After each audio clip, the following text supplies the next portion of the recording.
Kembali lagi di Cerita Cinta Channel. Jangan lupa like, comment, and subscribe ya. Terima kasih.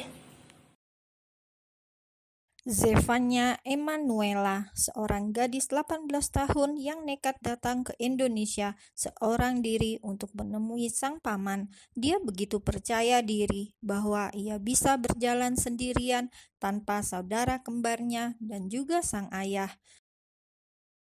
Berulang kali ia merasa tersinggung lantaran selalu dikekang oleh sang ayah dan saudara kembarnya, membuat Zefania bertekad untuk membuktikan bahwa ia bisa tanpa mereka.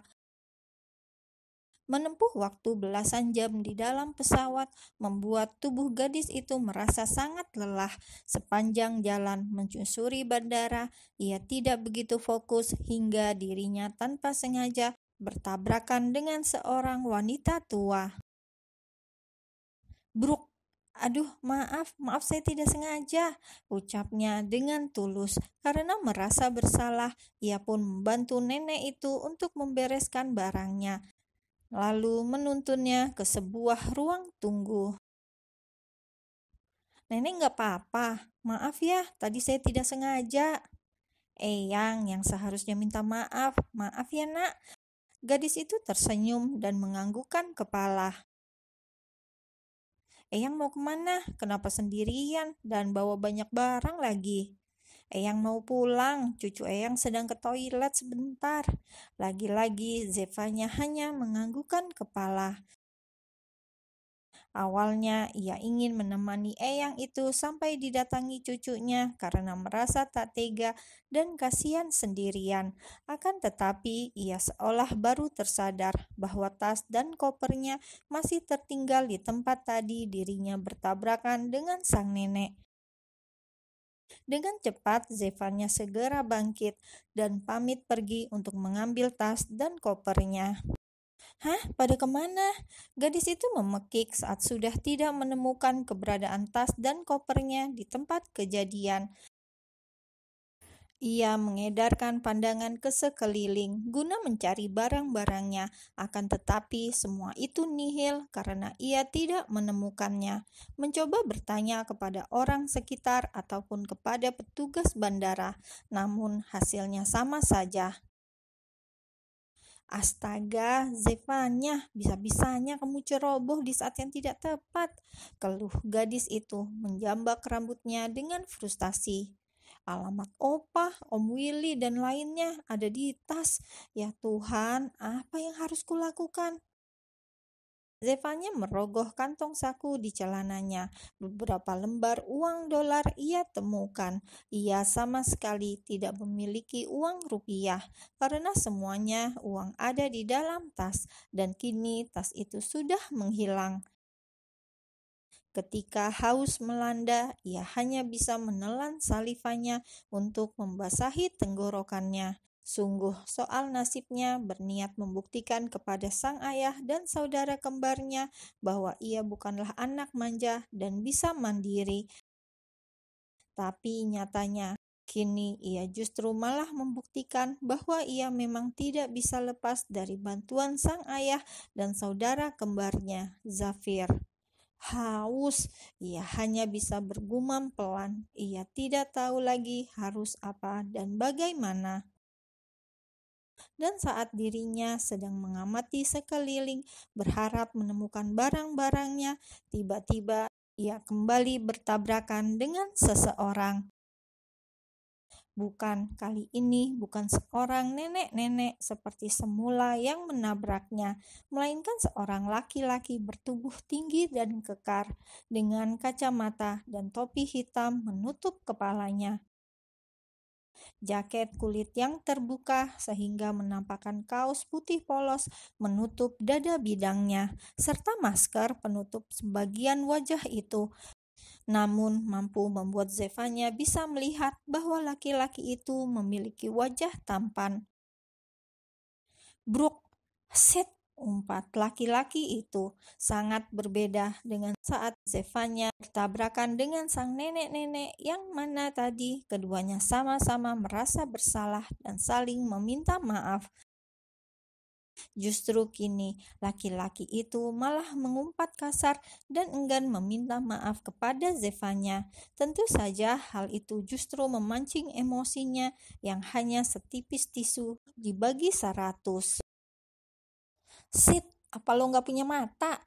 Seketika itu juga Zevanya langsung mendongak dan membalas tatapan tajam itu. Yang harusnya ngomong gitu aku, balas gadis itu dengan suara tak kalah tinggi. Apakah mata kamu buta sampai tidak melihat jelas bahwa dua mataku di sini? Kesal, geram, dan marah hal yang dirasakan oleh laki-laki itu. Ia lekas segera membuka kacamata dan maskernya, berniat untuk memperlihatkan siapa dirinya kepada gadis tak tahu diri di depannya. Mengira bahwa Zevanya akan mengenalinya, akan tetapi ia salah. Zevanya justru nampak acuh dan tak peduli pada laki-laki itu. "Lu gak tahu siapa gue?" Zevanya mengerutkan dahinya. Apa kamu Om Jin yang harus banget aku tahu? Dan apakah kalau aku tahu kamu, maka kamu bisa mengabulkan permintaanku? Tentu saja perkataan dari Zevanya semakin membuatnya kesal dan marah. Bagaimana bisa gadis itu tidak mengenali seorang Bathara Kana? Aktor sekaligus model yang berusia 25 tahun, 8 tahun berada di dunia hiburan, membuat Bathara dikenal banyak orang, memiliki paras tampan, tinggi, dan begitu menawan, membuatnya semakin banyak digemari oleh fans. Memiliki banyak penggemar dan dikenal di mana-mana, mungkin adalah impian begitu banyak orang. Tapi tidak dengan Bathara. Sejak laki-laki itu terjun ke dunia artis, justru ia merasa dunianya semakin sempit. Pergerakannya tidak bisa sebebas dulu, bahkan semua yang ia lakukan tak luput dari sorotan media. Banyak yang mengira bahwa dia adalah sosok laki-laki baik, lembut, dan penyabar, karena memang tidak sedikit film ataupun sinetron yang ia bintangi memerankan seperti itu. Akan tetapi, tanpa semua orang tahu bahwa selama ini Bathara memiliki temperamen yang cukup buruk. Tidak sedikit orang yang kapok bekerja dengannya, termasuk pembantu. Dalam 1 tahun, entah sudah berapa belas orang yang sudah keluar masuk di rumahnya lantaran tidak kuat menghadapi sikap aslinya. Mungkin saat di dalam film, Bathara akan terlihat seperti seorang dewa, akan tetapi itu sangat berbeda dengan dunia nyata, yang mana mereka akan melihat iblis yang sesungguhnya. Namun, bukan hanya itu yang membuat Bathara harus mengganti beberapa pekerja di rumahnya.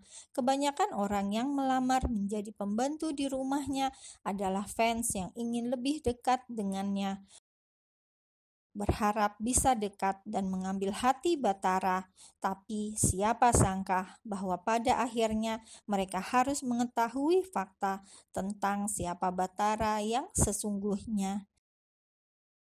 Selain itu, Bathara yang memang merasa mudah bosan dan risih pada tipe orang penjilat tentu saja segera mencari cara untuk menghentikan orang-orang itu agar mengundurkan diri dari pekerjaannya. Bathara, suara serak nan lirih dari seorang wanita tua renta dari kejauhan, membuat perdebatan antara Bathara dan Zevanya terhenti. Keduanya kompak menatap ke arah sumber suara, yang mana membuat Bathara segera berlari menghampirinya, sedangkan Zevanya masih terdiam di tempat sambil mengamati keduanya bicara. "Eyang kemana aja sih? Dari tadi Bathara nyari Eyang kemana-mana. Kan Bathara udah bilang, tunggu Bathara sebentar. Kenapa?"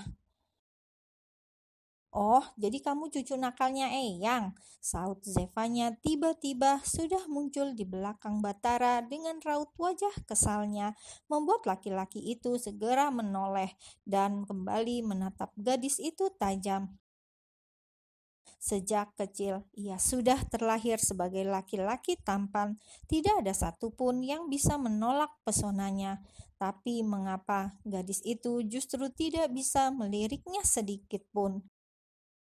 Bahkan hanya untuk bicara halus atau sopan padanya saja tidak bisa. Tidak seperti fans-fansnya di luar sana yang selalu memuja dan histeris setiap kali melihatnya.